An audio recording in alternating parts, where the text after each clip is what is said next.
नमस्कार दोस्तों, स्वागत है आप सभी लोगों का इंडियन फ्लाइंग के आज के इस नई वीडियो में। फ्रेंड्स, रोजाना की तरह हम फिर से आप सभी लोगों के लिए एयरलाइंस और ट्रैवल से जुड़ी हुई कुछ बेहद ज़रूरी और काम की खबरों को लेकर आ चुके हैं। तो बिना किसी देरी के शुरू करते हैं आज की इन बड़ी खबरों को। और पहली बड़ी अपडेट यहाँ पर भारत में अंतर्राष्ट्रीय उड़ानों को लेकर जान लेते हैं। जी हाँ दोस्तों, इस समय भारत में अंतर्राष्ट्रीय उड़ानों को लेकर कई बड़ी अपडेट सामने आ रही है। आज के इस वीडियो में हम लोग जानने वाले हैं कि यूके की गवर्नमेंट ने अपने ग्रीन लिस्ट वाले कंट्रियों की नई लिस्ट अपडेट कर दी है, उसके बारे में पूरी डिटेल जानकारी देंगे। इसके अलावा यहाँ पर बहरीन के साथ साथ कई सारे यूरोपियन देशों से भी फ़्लाइटों को खोलने के बारे में खबरें सामने आ रही है।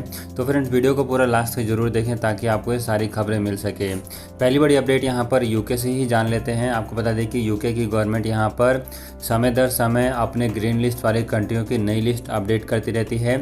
बीते कल ही यूके की गवर्नमेंट के द्वारा ग्रीन लिस्ट वाले कंट्रियों की नई लिस्ट अपडेट करी गई है। आपको बता दें कि यूके की गवर्नमेंट ने पहले ही भारत को रेड लिस्ट से हटाकर एम्बर लिस्ट की कैटेगरी में डाला हुआ है।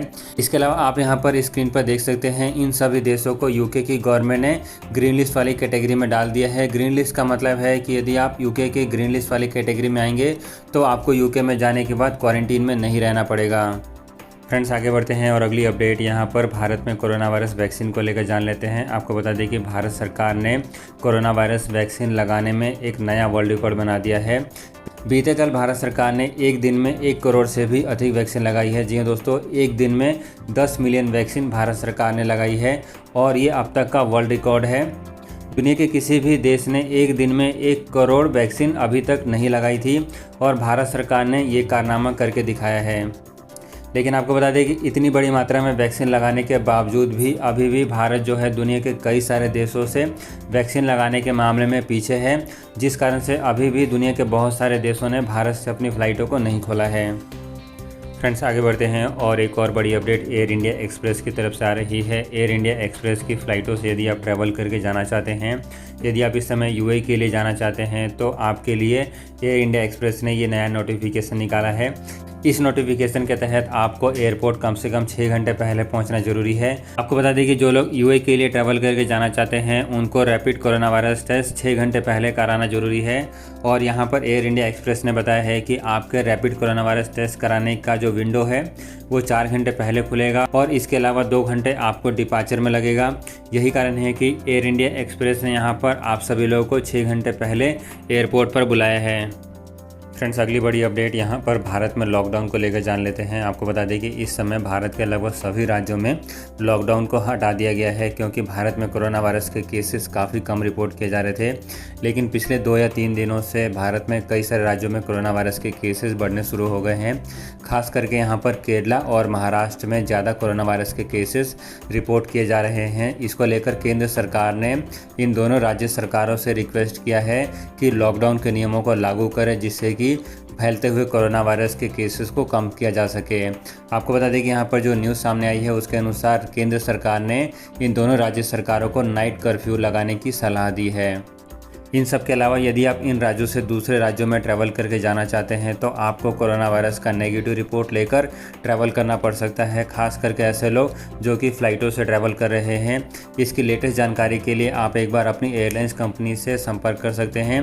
एयरलाइंस कंपनी से आप पूछ सकते हैं कि यदि आप इस समय महाराष्ट्र या फिर केरला से ट्रैवल कर रहे हैं दूसरे राज्य में, तो आपको क्या कोरोना वायरस का नेगेटिव रिपोर्ट लेकर ट्रैवल करना ज़रूरी है या फिर नहीं।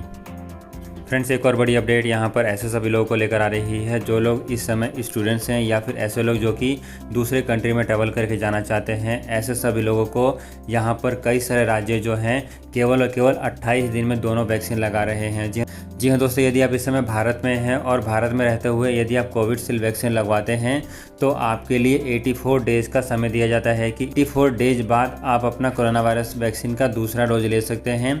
लेकिन ऐसे सभी लोग जो लोग इंटरनेशनल फ़्लाइटों से ट्रैवल करने वाले हैं, खास करके ऐसे लोग जो कि स्टूडेंट्स हैं या फिर काम करने वाले लोग हैं, उन सभी लोगों को 28 दिन में ही दोनों वैक्सीन की डोज लगाई जा रही है।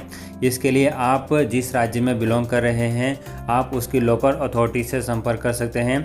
वहाँ पर आपको इसके बारे में डिटेल जानकारी मिल जाएगी कि आपको कोरोना वायरस की दोनों डोज कैसे 28 दिन में मिल सकती है। फ्रेंड्स आगे बढ़ते हैं और एक और अपडेट यहाँ पर बहरीन से जान लेते हैं। आपको बता दें कि बहरीन ने भी भारतीयों के लिए अब अपने फ़्लाइटों को खोल दिया है। जो लोग इस समय बहरीन के लिए ट्रैवल करके जाना चाहते हैं वो सभी लोग, तो ऐसे सभी लोग अब बहरीन के लिए जा सकते हैं। लेकिन आपको बता दें कि बहरीन की गवर्नमेंट ने सभी लोगों के लिए कंपलसरी इंस्टीट्यूशनल क्वारंटीन का नियम लागू रखा हुआ है। यानी कि ऐसे सभी लोग जो लोग बहरीन में ट्रैवल करके जाएंगे उनको क्वारंटीन में रहना ही पड़ेगा। फ्रेंड्स आगे बढ़ते हैं और एक और बड़ी अपडेट यहाँ पर कोविशील्ड वैक्सीन को लेकर जान लेते हैं। आपको बता दें कि कोविशील्ड वैक्सीन भी अभी भी पूरे यूरोप में वैलिड नहीं है। यानी कि यदि आप कोविशील्ड वैक्सीन लगा कर जाते हैं तो यूरोप के कुल 16 देशों ने ही कोविशील्ड वैक्सीन का अप्रूवल दिया हुआ है। यानी कि यदि आप इन 16 देशों में ट्रैवल करके जाएंगे तो आपकी वैक्सीन की मान्यता मानी जाएगी। इसके अलावा यदि आप इन 16 देशों के अलावा किसी और कंट्री में ट्रैवल करते हैं तो आपकी वैक्सीन की वैलिडिटी नहीं मानी जाएगी। बात करें 16 देश कौन कौन से हैं, तो इन 16 देशों में हैं France, Austria, Belgium, Bulgaria, Finland, Germany, Greece, Hungary, Iceland, Ireland, Latvia, Netherland, Slovenia, Spain, Sweden और स्विट्जरलैंड। फ्रेंड्स यदि आप ऊपर बताए गए इन सभी देशों में ट्रैवल करके जाते हैं और आपने वैक्सीन की दोनों डोज ली हुई है तो हो सकता है कि आपको वहां पर जाने के बाद क्वारंटीन में नहीं रहना पड़े। फ्रेंड्स आगे बढ़ते हैं और एक और बड़ी अपडेट यहाँ पर बोइंग 737 मैक्स एयरक्राफ्ट को लेकर जान लेते हैं। आपको बता दें कि यहाँ पर स्पाइस जेट के लिए काफ़ी अच्छी खबर आ चुकी है। जी हाँ दोस्तों, हम यहाँ पर उसी एयरक्राफ्ट के बारे में बात कर रहे हैं जिस एयरक्राफ्ट के 2 विमान दुर्घटना होने के बाद अमेरिका ने इसकी सभी उड़ानों के ऊपर प्रतिबंध लगा दिया था, जिसके बाद दुनिया के सभी देशों ने बोइंग 737 मैक्स एयरक्राफ्ट के ऊपर पूरी तरीके से प्रतिबंध लगा दिया था। जो प्रतिबंध भारत सरकार ने अभी तक जारी रखा हुआ था, लेकिन अब यहाँ पर भारत सरकार यानी कि DGCA ने भी बोइंग 737 मैक्स एयरक्राफ्ट के ऊपर से प्रतिबंध हटा दिया है। आपको बता दें कि साल 2020 में ही अमेरिका ने इसको क्लीन चिट दे दिया था और अब यहाँ पर भारत सरकार ने भी इसको अब अपनी फ़्लाइटों को ऑपरेट करने की परमिशन दे दी है। यानी कि भारत की स्पाइस जेट जिसके पास बोइंग 737 मैक्स एयरक्राफ्ट है, अब ये भी अपनी फ़्लाइटों को ऑपरेट कर सकती है, जो कि काफ़ी अच्छी बात है। ये न्यूज़ आने के बाद यहाँ पर कई सारे एक्सपर्ट का मानना है कि इससे स्पाइस जेट के शेयर में काफ़ी ज़्यादा बढ़ोतरी देखने को मिल सकती है।